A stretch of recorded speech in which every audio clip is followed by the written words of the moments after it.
ಮಕ್ಕಳನ್ನು ನೋಡುವುದೇ ಒಂದು ಭಾಗ್ಯ. ಮಕ್ಕಳು ನೋಡಿದ ಮೇಲೆ ದೇವರನ್ನು ನೋಡೋ ಅವಶ್ಯಕತೆನೇ ಇಲ್ಲ.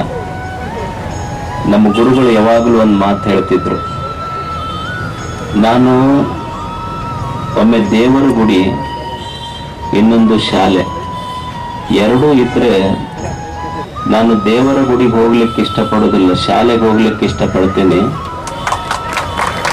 ಯಾಕಂದ್ರೆ ದೇವರ ಗುಡಿಗೆ ಹೋದ್ರೆ ಒಬ್ಬ ದೇವರ ದರ್ಶನ ಆಗ್ತಾನೆ, ಶಾಲೆಗೆ ಹೋದ್ರೆ ವಿದ್ಯಾರ್ಥಿಗಳ ರೂಪದಲ್ಲಿ ಸಾವಿರಾರು ದೇವರುಗಳ ದರ್ಶನ ಒಂದೇ ಸಲಕ್ಕಾಗ್ತದೆ ಅಂತ. ಇಲ್ಲೆಲ್ಲ ಮಕ್ಕಳು ಒಂದು ವ್ಯಸನ ಮುಕ್ತ ಸಮಾಜವನ್ನ ಕಟ್ಟಬೇಕನ್ನುವಂತ ಕನಸಿನಿಂದ ನೀವೆಲ್ಲ ಇಲ್ಲಿ ಸೇರಿದ್ದೀರಿ. ಅದ್ರ ಮಜಾ ಏನೈತಂದ್ರ ಇಸ್ಪಟ್ ಆಡೋರು ಕುಡಿಯೋರು ಬೇರೆ ಕಡೆ ಕುಂತಾರೆ, ಇವ್ರು ಯಾರು ಇಲ್ಲಾರ್ದವ್ರು ಇಲ್ಲಿ ಬಂದು ಕುಂತಾರ. ಆದ್ರೆ ಮಕ್ಕಳಿಗೆ ಕಲಿಸಬೇಕಾಗಿದೆ ಇದನ್ನು. ಯಾಕೆ ಒಂದು ವ್ಯಸನ ಮುಕ್ತ ಸಮಾಜದ ಕನಸನ್ನ ಮಕ್ಕಳ ಎದೆಯೊಳಗೆ ಬಿತ್ತಬೇಕು? ಯಾಕೆ ಅವರು ಕೆಟ್ಟ ಹವ್ಯಾಸಗಳಿಂದ ಮಕ್ಕಳು ಹೊರಗೆ ಬರಬೇಕು? ಯಾಕೆ ಬ್ಯಾಡ್ ಹ್ಯಾಬಿಟ್ಸ್ ಇಂದ ಮಕ್ಕಳು ಹೊರಗೆ ಬರಬೇಕು ಅಂದ್ರೆ, ಈ ಹ್ಯಾಬಿಟ್ಸ್ ಏನದವಲ್ಲ, ಹ್ಯಾಬಿಟ್ಸ್ ಏನ್ ಮಾಡ್ತೈತಿ ಅಂದ್ರ, ಹ್ಯಾಬಿಟ್ಸ್ ಸೇಪ್ ಯುವರ್ ಕ್ಯಾರೆಕ್ಟರ್,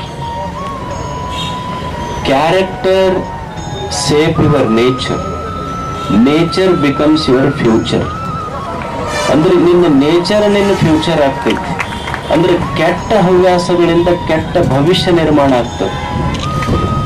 ಮಕ್ಕಳ ಮನಸ್ಸು ಅದು ಅತ್ಯಂತ ತಿಳಿಯಾಗಿರ್ತದೆ. ಮಕ್ಕಳು ನೀವು ಅಷ್ಟೇ ಕಲಿಯೋದಲ್ಲ, ದೊಡ್ಡವರಿಗೆ ಕಲಿಸ್ಬೋದು ನೀವು.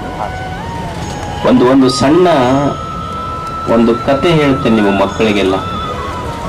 ಈ ಬಾರ್ ಇರ್ತಾವಲ್ಲ, ಬಾರ್ ಗೊತ್ತದವಿಲ್ಲ, ನೋಡಿರಿಲ್ಲ, ಎಲ್ಲ ಕಡೆ ಬೋರ್ಡ್ ಹಾಕಿರ್ತಾರ. ಆ ಬಾರಿನಲ್ಲಿ ಒಂದು ಸಣ್ಣ ಹುಡುಗ ಕೆಲಸ ಮಾಡ್ತಿದ್ದ, ಒಂದು 6-7ನೇ ಕ್ಲಾಸ್ ಓದೋ ಹುಡುಗ. ತಂದೆ ಕುಡಿದು ತೀರ್ಕೊಂಡಿದ್ದ. ತಾಯಿ ಆಸ್ಪತ್ರೆಯೊಳಗಿದ್ಲು. ಮಗ ದುಡಿದು ಅವನ ಆಸ್ಪತ್ರೆಗೆ ಗುಳಿಗೆಗೆ ಮಗ ದುಡಿದು ದುಡ್ಡು ಕೊಡ್ತಿತ್ತು. ಸಾಲಿಗೆ ಹೋಗಿ ಬರ್ಬೇಕು, ಸಾಲಿಗೆ ಹೋಗಿ ಬಂದ್ಮೇಲೆ ಸಾಯಂಕಾಲ ಬಾರ್ನಾಗ ಅವ್ ಟೇಬಲ್ ಒರೆಸಕ್ಕ ಅದು ಸಣ್ಣ ಮಗು ಕೆಲಸ ಮಾಡ್ತಿತ್ತು. ಒಬ್ಬ ಬಾರಿಗೆ ಕುಡ್ಯಾಕ್ ಬಂದ.